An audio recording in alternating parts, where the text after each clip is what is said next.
আপনাদের এরকম ছিল না? কথাটা জিজ্ঞেস করলাম পুরস্কারের ব্যাপারটা, পুরস্কার বলতে বলতে তিরস্কার স্বরূপ এসে গেল 1 2 3 4 5 6 7 8 অনেকগুলো পুরস্কার। এখন প্রশ্ন করব নাকি এমনি বিলিয়ে দেবো? হ্যাঁ, প্রশ্ন করে তারপরে হাত তুলবেন আপনারা। আমার একটা প্রশ্ন ছিল। হ্যাঁ বলুন। প্রশ্নটা হলো, আমি আলেম সাহেবকে জিজ্ঞাসা করলাম যে মাযহাব মানা কি? হ্যাঁ, মাযহাব মানতে হবে কিনা? হ্যাঁ, উনি তার জবাব বললেন যে মাযহাব মানা জরুরি। হ্যাঁ, 4 মাযহাবের এক মাযহাবের তাকলিদ করা ফরজ। অবশ্যই জরুরি, এবং সেই মাযহাব অনুযায়ী আমাদেরকে আমল করতে হবে। যদি আব্দুল্লাহ বিন বাজ বা মাওলানা সাহেব আল হুসাইনি তাদের মতো জ্ঞান অর্জন করতে পারেন, তাহলে আপনাকে মাযহাব মানতে হবে না, এই সিদ্ধান্ত নেই।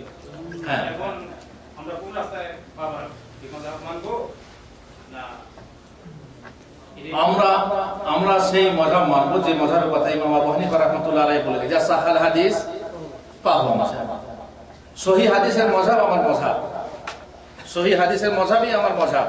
সুতরাং কোন একজন নির্দিষ্ট আলেমের আমরা অনুকরণ করব না, আমরা অনুকরণ করব তার যে সহিহ হাদিসকে মেনে চলে। আমরা যদি আমাদের নিজস্ব সত্যি পাবলিকের তো জ্ঞান নেই সহিহ না সহিহ, কিন্তু যখন আমি জানবো যে একজন বড় আলেম বলছেন হাদিসটা জয়ীফ, তখন সেটাকে ছেড়ে দিয়ে যদিও আমাদের মাযহাবের খেলাফ সহিহ হাদিসটা মানবো। উদাহরণস্বরূপ, বুকে হাত বাঁধবেন না নাভির নিচে হাত বাঁধবেন? যদি আপনি নাভির নিচে হাত বাঁধা অভ্যস্ত হন, পরবর্তীকালে আপনি জানলেন একজন বড় আলেম বলছেন যে হাদিস সহিহ না, সহিহ হাদিস হলো বুকের উপর হাত বাঁধা, তখন আপনার মাযহাবে আছে বলে আপনি নাভির নিচেই হাত বেঁধে থাকবেন, তাহলে ওই বিড়াল বেঁধে ভাত খাওয়ার মতো হলো। সুতরাং ওটা না করে আপনি যখন শুনলেন যে সহিহ হাদিসে আছে বুকের উপর হাত বাঁধতে হবে, বাস আপনি মেনে নিলেন। চাহে আপনি ইবনে উসাইমিনের মতো হন চাই না হন, ইবনে উসাইমিনের মতো মুজতাহিদ তো আলাদা কথা, কিন্তু আপনি পাবলিক হয়ে কি করবেন?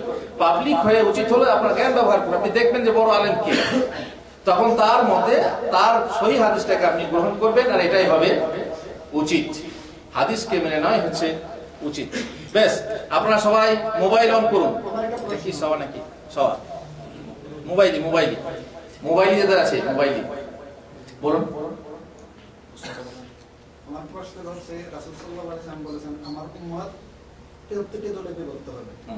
আমার প্রশ্ন হচ্ছে, 73টা দলকে শুধু মুসলমানের মধ্যে না ইহুদি, বৌদ্ধ, খ্রিস্টান তাদেরকে নিয়ে?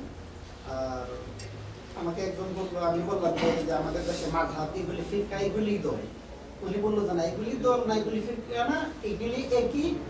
ফিরকাগুলি হচ্ছে যেমন হিন্দু, বৌদ্ধ, খ্রিস্টান, ইহুদি, নাসারা। আসলে ফিরকাটা কি? ফিরকা 73 দল ভাগ হবে মুসলমানরা। ইহুদিরা ভাগ হয়েছে 71 দলে, খ্রিস্টানরা ভাগ হয়েছে 72 দলে, আর আমার উম্মত মানে মুসলমানরা ভাগ হবে কত? 73 দলে। এটা মুসলমানদের ভিতরকার ফিরকা, শুধু মুসলমানরা। এবার যদি বলেন যে হুজুর হানাফি, শাফি, মালিকি, হাম্বলি এটা কি এক একটা ফিরকা, সেটা আলাদা কথা। এটা ফিরকার মধ্যে পড়ে না? আমরা জানি হানাফি, শাফি, মালিকি, হাম্বলি একটা ফিরকা, আর এই ফিরকার নাম হচ্ছে ফিরকা নাজিয়া। তবে শর্ত হলো যে তাদের মধ্যে তাআসসুব বা তাকলিদ, অন্ধ তাকলিদ থাকলে হবে না।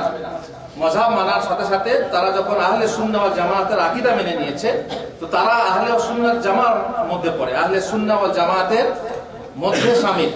এই জন্য এটা একটা ফিরকা, বুঝতে পেরেছেন? আহলে সুন্নাহ ওয়াল জামাত ছাড়া বাকি সব ভ্রষ্ট ফিরকা।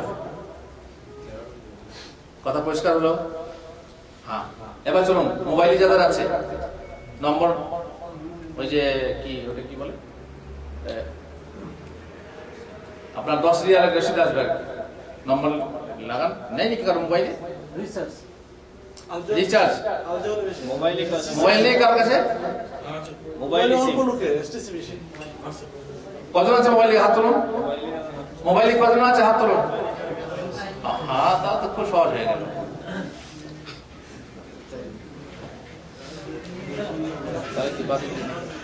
বেশ, অন করুন। আমি বলছি নম্বর, আপনি ঢুকিয়ে নেন। যার আগে নম্বর চলে আসবে তার হয়ে যাবে 10,000। তাড়াতাড়ি কথাটা বুঝলেন না?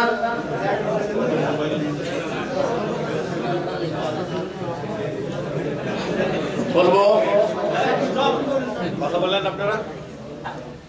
82-105-82 0075324। যার এসে গেছে তার হয়ে গেছে।